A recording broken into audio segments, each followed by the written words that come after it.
Sarah Martinez had dreamed of serving her country since she was 12 years old. Growing up in a small Texas town, she watched her father return from his military deployments with stories of courage and sacrifice. Those stories planted a seed that would grow into an unshakable determination to join the armed forces.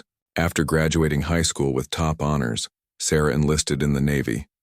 She was smart, athletic, and possessed a fierce determination that impressed her instructors from day one.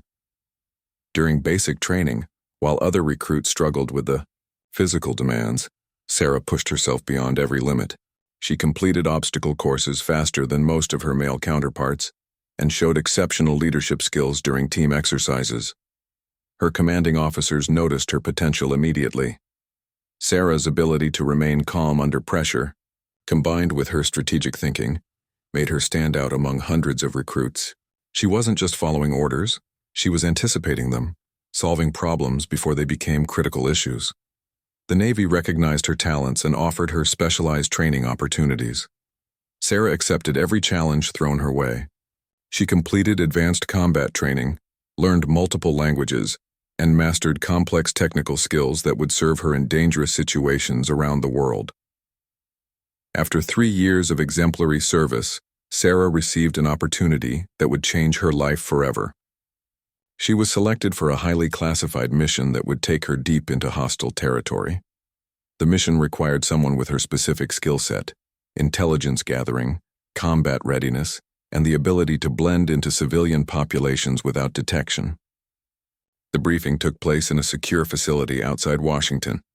Sarah sat in a room with senior military officials as they outlined the mission's critical importance to national security. Enemy forces had been developing weapons that could threaten American lives, and Sarah's job would be to infiltrate their operations and gather intelligence that could prevent a potential attack. The preparation phase lasted 6 weeks. Sarah studied the target location, memorized faces of key personnel, and practiced her cover story until it became second nature. She would be posing as a foreign aid worker, using her language skills and cultural knowledge to gain access to restricted areas. On the night before deployment, Sarah called her father. She couldn't tell him about the mission, but she wanted to hear his voice. He reminded her of the values he had taught her: courage, honor, and always doing what was right, even when it was difficult. Those words would echo in her mind during the challenging days ahead. The flight to her destination took 18 hours with multiple stops to avoid detection. Sarah traveled under a false identity, carrying documents that established her cover story. She knew that if she was discovered, the government would deny any knowledge of her mission. She was truly on her own. Upon arrival, Sarah immediately began establishing her cover. She rented a small apartment in the city and started working with a legitimate aid organization. For weeks, she built relationships and gained trust while secretly gathering information about the enemy operations she had been sent to investigate. The work was dangerous and isolating. Sarah had to maintain her false identity 24 hours a day. One wrong word or suspicious action could expose her mission and put her life in immediate danger. She documented everything she observed, using coded messages to communicate with her handlers back home. As days turned into weeks, Sarah discovered that the enemy operations were more extensive than intelligence reports had suggested. They weren't just developing weapons, they were planning coordinated attacks on multiple targets. The information she was gathering could save thousands of lives, but obtaining proof required taking even greater risks. Sarah knew she was being watched. Enemy agents had noticed the new aid worker asking questions and showing interest in areas that seemed unrelated to humanitarian work. She had to be even more careful, varying her routines and using different routes to avoid establishing patterns that could give away her true purpose. 3 months into her mission, Sarah's careful surveillance paid off. She discovered a secret facility hidden beneath an abandoned warehouse on the outskirts of the city. The building appeared empty during the day, but Sarah noticed unusual activity during late-night hours. Vehicles with tinted windows would arrive after midnight, and people wearing military-style clothing would enter through a concealed entrance. Getting closer to investigate required extreme caution. Sarah spent weeks observing the facility from different vantage points, noting security measures and identifying potential entry points. She realized that the operation was much larger than her superiors had anticipated. This wasn't just a weapons development site. It was a command center coordinating multiple terrorist cells across the region. The breakthrough came when Sarah managed to photograph a high-ranking enemy commander entering the facility. Her camera's telephoto lens captured clear images of a man intelligence agencies had been hunting for years. This commander was responsible for attacks that had killed hundreds of innocent people, and now Sarah had proof of his location. However, photographing the commander also put Sarah in greater danger. Security around the facility increased dramatically the next day. More guards were posted, and surveillance equipment was installed around the perimeter. Sarah realized that her presence in the area might have been detected, but she couldn't abandon the mission when she was so close to gathering critical intelligence. Sarah decided to take the ultimate risk. She needed to get inside the facility to document the weapons and communication equipment being used to coordinate attacks. Using her technical training, she identified a weakness in the facility's security system during a brief power outage that occurred every Tuesday night for maintenance. On the chosen Tuesday, Sarah approached the facility wearing dark clothing and carrying minimal equipment. She had memorized the layout from her external observations and planned her route to avoid security cameras. The power outage gave her exactly 12 minutes to enter the building, photograph critical evidence, and escape before the backup generators restored electricity. Inside the facility, Sarah discovered something that exceeded her worst fears. The enemy wasn't just planning conventional attacks. They had acquired materials for a chemical weapon that could poison entire city blocks. Documents she photographed revealed plans to deploy this weapon during a major public event that would occur in just 2 weeks. While photographing the documents, Sarah heard voices approaching. Enemy personnel were returning earlier than expected from their patrol. She had to hide in a storage closet while armed guards passed just feet away from her location. For 20 terrifying minutes, she remained perfectly still, knowing that discovery would mean immediate death. When the guards finally moved to another part of the facility, Sarah realized she had gathered enough evidence to justify immediate military action. She needed to transmit her findings to headquarters and recommend an emergency response before the planned attack could take place. Escaping the facility proved more difficult than entering. Additional guards had been posted, and Sarah had to wait for over an hour before finding a safe opportunity to leave. She crawled through drainage pipes and climbed over razor wire fencing while carrying the photographs that could prevent a massive loss of life. Back in her apartment, Sarah used encrypted communication equipment to transmit her findings to naval intelligence. The response was immediate and decisive. Her photographs provided conclusive proof that justified launching a special operations mission to neutralize the threat and capture the enemy commander. Within 48 hours, a team of Navy SEALs was deployed to the region. Sarah's mission shifted from intelligence gathering to supporting the rescue operation. She would serve as their guide, using her knowledge of the facility layout and enemy security procedures to help the SEALs complete their mission successfully. The night before the SEAL team's arrival, Sarah received new orders that surprised her. Instead of simply providing intelligence support, she was instructed to accompany the SEALs into the facility. Her intimate knowledge of the building's layout and the enemy's routines made her an essential part of the assault team. Sarah had trained for combat situations, but she had never participated in an actual military assault. The prospect was both exciting and terrifying. She would finally have the opportunity to directly participate in protecting American lives. But she also knew that the mission carried enormous risks for everyone involved. The Navy SEAL team arrived at a military base 50 miles from Sarah's location. She was transported there under cover of darkness to meet with the mission commander and brief the team on everything she had discovered about the enemy facility. The SEALs were impressed by the detailed intelligence she had gathered and the risks she had taken to obtain it.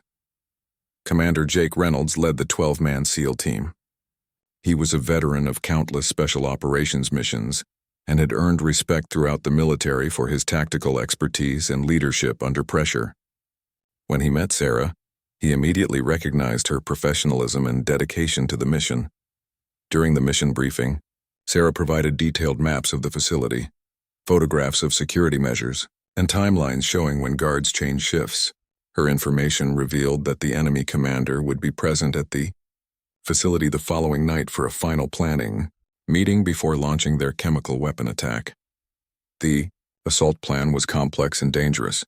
The SEAL team would approach the facility from 3 different directions, while Sarah guided a small team through the route she had used to enter the building. Their objective was to neutralize all enemy personnel, secure the chemical weapons, and capture the commander alive for interrogation. Sarah spent the day before the mission reviewing every detail with the SEALs. They practiced the assault using a mock-up of the facility built from her photographs and descriptions. She showed them exactly where she had hidden during her reconnaissance mission and identified the best locations for placing explosive charges to disable enemy communications. As evening approached, the team prepared their equipment and reviewed final details. Sarah was given military gear including body armor, communications equipment, and weapons. Although she had trained with firearms during her naval service, carrying a loaded weapon into a combat situation felt surreal and sobering. The helicopter flight to the target zone took 30 minutes. Sarah sat between 2 SEALs listening to their calm conversation and professional banter. Their confidence was reassuring, but she could feel the tension building as they approached the most dangerous part of her mission. The team landed 2 miles from the facility and approached on foot through dense vegetation. Sarah led Commander Reynolds and 3 other SEALs along the route she had scouted during her surveillance work. Every step had to be silent and coordinated to avoid triggering motion sensors the enemy had installed around the perimeter. When they reached the facility, Sarah could see that security had been increased even more since her last visit. Additional guards were posted at entrances she had previously considered safe, and new surveillance equipment had been installed around the building. The mission had become significantly more dangerous. Commander Reynolds made quick adjustments to the assault plan based on the changed security situation. Sarah's knowledge of the building's interior layout became even more critical as the team had to find alternative entry points that would avoid the heaviest concentration of enemy guards. The assault began at exactly midnight. Explosions from the other SEAL team's positions created diversions that drew guards away from Sarah's entry point. She led her team through the drainage system she had used during her reconnaissance, crawling through tight spaces while carrying full combat gear. Inside the facility, the team moved quickly and silently toward the command center where Sarah had photographed the chemical weapon plans. They encountered 2 enemy guards who were neutralized before they could raise an alarm. Sarah's heart pounded as she witnessed actual combat for the first time, but she maintained her focus on guiding the team to their objectives. The command center contained even more intelligence than Sarah had discovered during her initial reconnaissance. Computer systems held detailed plans for multiple attacks, financial records showing how the operation was funded, and communication logs revealing connections to terrorist cells in other countries. While the SEALs secured the intelligence and prepared to download computer files, Sarah heard familiar voices approaching from the hallway. The enemy commander she had photographed was returning to the command center with several armed bodyguards. The team had to decide whether to hide and wait for them to leave or confront them directly. Commander Reynolds made the decision to capture the enemy leader. The intelligence value of interrogating him alive outweighed the risks of a firefight inside the confined space of the command center. Sarah positioned herself behind a computer terminal while the SEALs prepared to ambush the approaching enemy personnel. The confrontation in the command center happened quickly and intensely. When the enemy commander entered with his bodyguards, the SEALs moved with precision and overwhelming force. Within seconds, the bodyguards were neutralized and the commander was on the ground with his hands secured behind his back. However, the brief firefight had triggered alarms throughout the facility. Emergency lights began flashing, and Sarah could hear enemy reinforcements rushing toward their location from other parts of the building. The team had to evacuate immediately before being overwhelmed by superior numbers. Commander Reynolds ordered Sarah to lead the team toward their planned escape route, while 2 SEALs carried the captured enemy commander. The computer download was only half complete, but they couldn't risk staying longer. Sarah grabbed portable hard drives containing critical intelligence and led the team toward the drainage system, the escape route that had worked perfectly during Sarah's solo reconnaissance became a nightmare, with 6 people trying to move quickly through tight spaces. The captured commander was conscious and attempting to slow their progress by refusing to cooperate. Enemy forces were closing in from multiple directions, and the team could hear gunfire echoing through the building's corridors. When they reached the drainage tunnel, Sarah realized it was too narrow for the SEALs carrying their prisoner in full combat gear. They would have to find an alternative escape route through areas of the building that Sarah had never explored. She would have to use her training and instincts to guide them through unknown territory, moving through unfamiliar corridors while enemy forces search for them required split-second decisions and perfect coordination. Sarah led the team through maintenance areas, storage rooms, and ventilation shafts that weren't shown on any blueprints she had studied. Her ability to think quickly and adapt to changing circumstances proved essential to the team's survival. During their escape, the team discovered another section of the facility that contained the actual chemical weapons Sarah had seen referenced in the documents. Barrels of toxic materials were stored in a heavily secured room that the enemy had been preparing to transport to their attack location. Commander Reynolds made the difficult decision to destroy the chemical weapons rather than risk them falling into enemy hands if the assault team was captured. The SEALs placed explosive charges that would safely neutralize the toxic materials while Sarah and 2 team members continued, moving the captured commander toward the building's exit. The explosion that destroyed the chemical weapons also created confusion among enemy forces searching for the assault team. In the chaos that followed, Sarah led her group to a service exit she had noticed during her surveillance but never explored. The door was locked, but the SEALs quickly breached it and the team escaped into the darkness outside.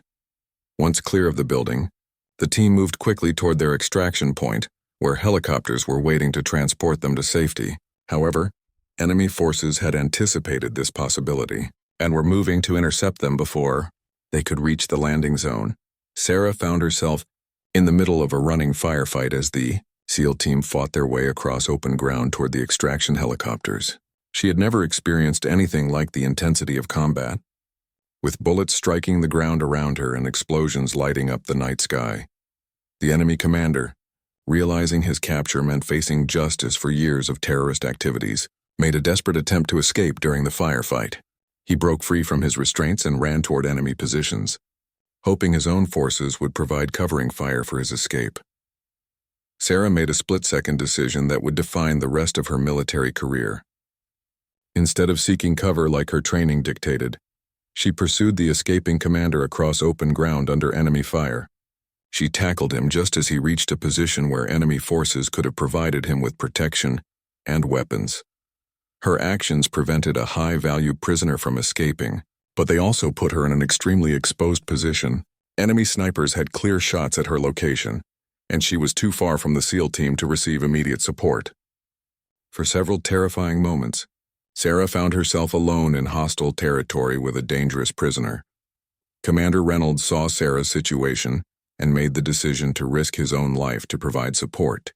He charged across the open ground toward her position, drawing enemy fire away from Sarah and giving her the opportunity to secure the prisoner and move toward the extraction helicopters.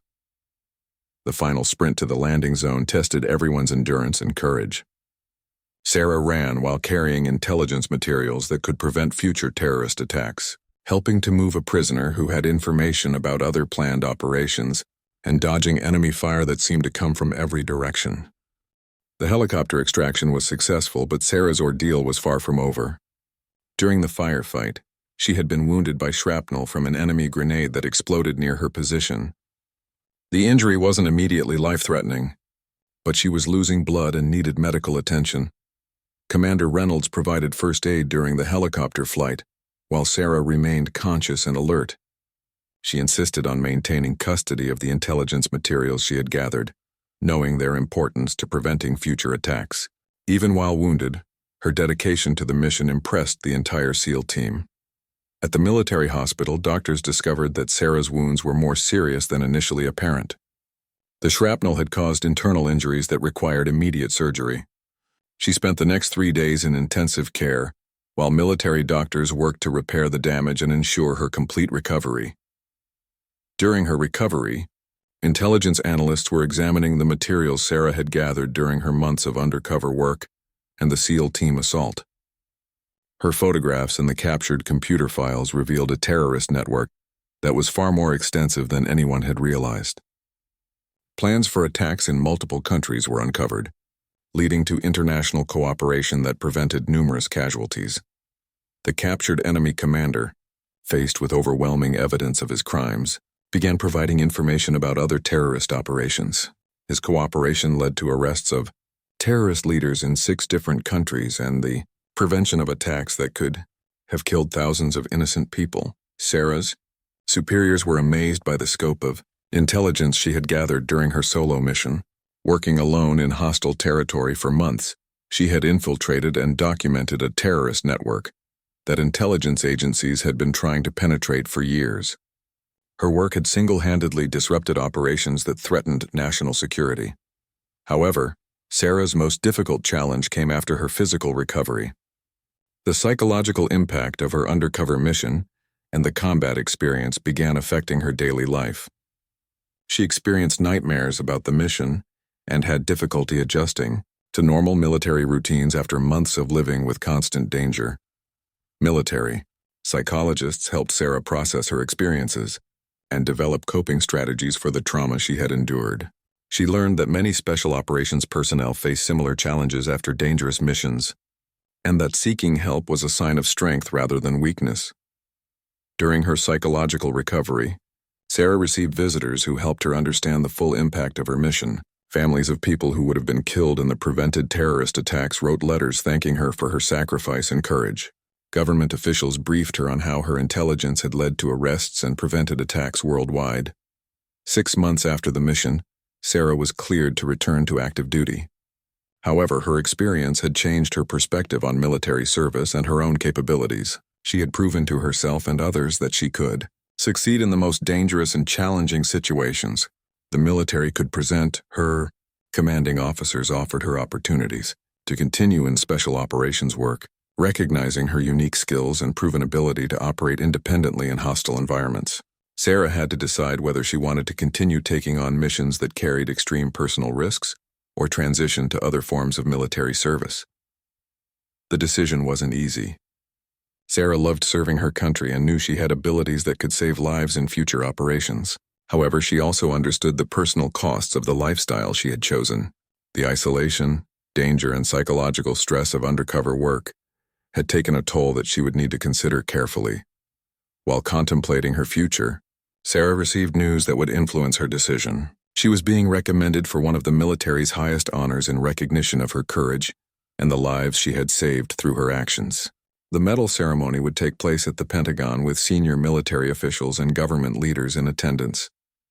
The recommendation letter detailed how Sarah's initiative, bravery, and dedication had prevented a terrorist attack that could have killed hundreds of people.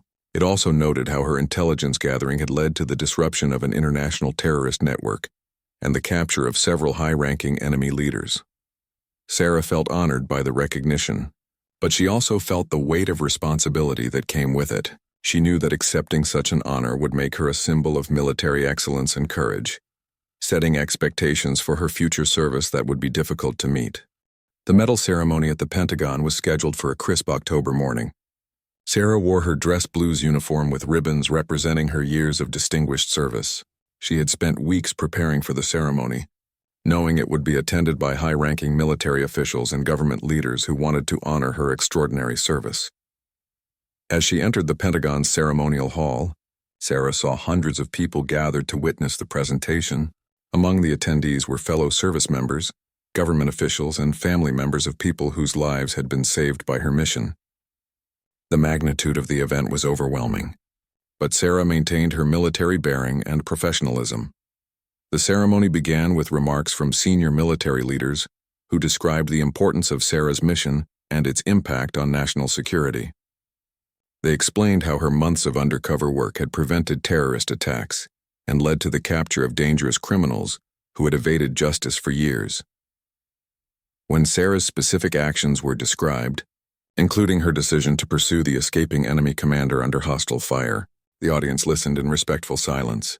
The details of her courage and sacrifice resonated with everyone present, particularly the military personnel who understood the extreme risks she had accepted. Commander Reynolds, who had led the SEAL team during the assault on the terrorist facility, was invited to speak about Sarah's performance during the mission. He described her as one of the most dedicated and capable service members he had ever worked with, noting her ability to remain calm under pressure and make critical decisions in life-threatening situations. The most emotional moment of the ceremony came when Sarah was asked to step forward to receive her medal. As she approached the podium, a Navy SEAL who had served as her bodyguard during part of the mission made an unexpected request. He asked Sarah to remove her jacket so that the medal could be properly pinned to her uniform. This request was unusual during formal ceremonies, but Sarah understood its significance. The SEAL wanted to ensure that the medal was presented with the proper military protocol and respect it deserved. She removed her uniform jacket and stood at attention while the medal was prepared for presentation. As Sarah stood before the assembled crowd in her dress uniform, something remarkable happened. Commander Reynolds, who was wearing his military cap as part of his formal dress uniform, slowly removed his hat and held it over his heart. The gesture was immediately recognized by everyone present as a sign of profound respect and admiration. Following Commander Reynolds' lead, every military person in the audience removed their hats and offered a silent salute to Sarah. The gesture was spontaneous but deeply meaningful, representing the military community's recognition of her exceptional service and sacrifice. The moment stretched for what felt like minutes, as the entire audience stood in respectful silence. Sarah maintained her military bearing throughout, but she was deeply moved by the unprecedented show of respect from her fellow service members. When the medal was finally pinned to her uniform, Sarah felt the weight of both the honor and the responsibility it represented. She had joined the military to serve her country, and the recognition she was receiving confirmed that her sacrifice had made a meaningful difference in protecting American lives. After the ceremony, Sarah was approached by family members of people who would have been killed in the prevented terrorist attacks. Their tears and gratitude helped her understand the human impact of her mission in a way that intelligence reports and military briefings never could. In the weeks following the ceremony, Sarah made her decision about her future military service. She chose to continue in special operations work, knowing that her experience and skills could save lives in future missions. The ceremony had reminded her why she had chosen military service and reinforced her commitment to protecting others. Sarah's story became an inspiration to other service members, particularly women who were considering careers in special operations. Her success proved that courage, intelligence, and dedication were more important than physical size or traditional gender roles in determining who could succeed in the military's most challenging assignments. Years later, Sarah would look back on the medal ceremony as a defining moment in her military career. The spontaneous salute from her fellow service members represented their recognition that she had earned her place among the military's most elite warriors. Through her actions rather than her rank or position, the mission that had started with months of dangerous, undercover work had ended with Sarah receiving one of the military's highest honors. More importantly, it had established her as a role model for future generations of service members who would face their own challenges in protecting American lives and interests around the world.